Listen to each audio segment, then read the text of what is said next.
Hello student, welcome to our channel chemistry by Raksha. तो आज हम लोग देखेंगे कुछ केस स्टडी क्वेश्चन जो होते हैं, केस बेस्ड क्वेश्चन होते हैं, उसको देखेंगे।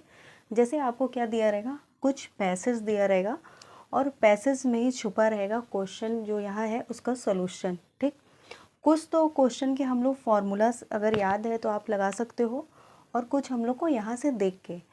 तो जैसे कि आपको दिखा है, doctor check blood sugar levels to monitor. सबसे पहले जो आपको केस बेस्ड स्टडी क्वेश्चन होता है उसके लिए हमें सबसे पहले क्या करना चाहिए, सबसे पहले आप पैसेज पढ़ो, फिर क्वेश्चन पढ़ लो। अब जब क्वेश्चन पढ़ लिए तो माइंड में चला गया, पैसेज भी पढ़ चुके।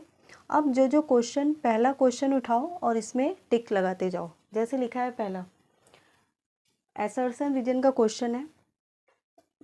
Molarity depends on both moles of solute and volume of solution. Reason क्या है, it is defined as moles of solute per litre of solution. तो यहाँ हमको इसमें देखने की पैसेज में ज़रूरत ही नहीं, क्योंकि हम लोग मोलैरिटी के बारे में ज़्यादा पढ़े हैं तो बता सकते हैं इसको।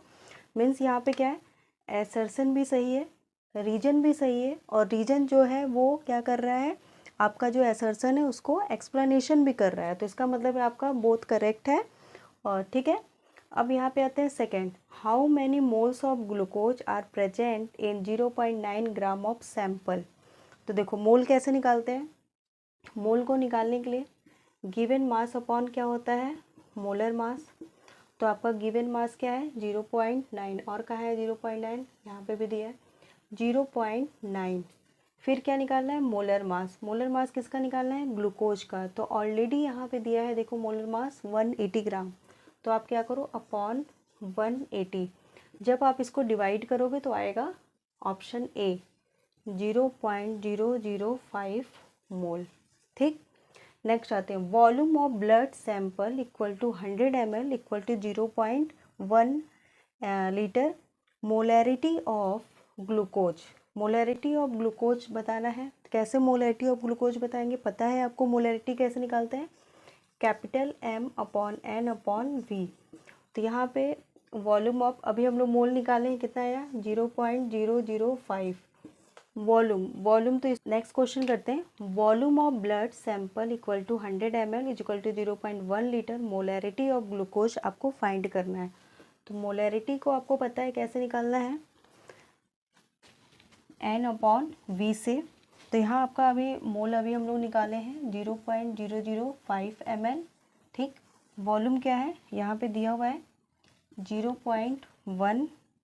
ठीक, आप इसको जब डिवाइड करोगे तो आएगा आपका ऑप्शन ए, तो 0.05 मोल। ठीक, ये हो गया आपका। तो केस बेस्ड स्टडी क्वेश्चन करने के लिए सबसे पहले क्या करना है, आपको पैसेज पढ़ना है, फिर क्वेश्चन पढ़ लो, फिर पहला एक क्वेश्चन स्टार्ट करो सॉल्व करना और फिर इसको देखना है। ठीक, चलिए नेक्स्ट है हमारा, it is the patient blood sugar level normal. अगर आपके नॉर्मल की वैल्यू दी हुई है तो आपको इसमें से बताना है। Yes, within range, no higher than normal, no lower than normal, cannot determine. लेकिन यहाँ पे जब नॉर्मल वैल्यू दी हुई है तो इसका मतलब है अगर आपका हायर रहेगा तो हायर देन नॉर्मल। ये आपका आंसर है, आपका बी। तो इस तरह के क्वेश्चन आते हैं केस बेस्ड स्टडी के, आप इसको सॉल्व कीजिए और भी इस पर हम लोग क्वेश्चन करेंगे। ठीक है, तो सबसे पहले आप इसको नोट कर लीजिए। ठीक है, नोट कर लीजिए, फिर हम लोग आगे देखते हैं मोलैरिटी।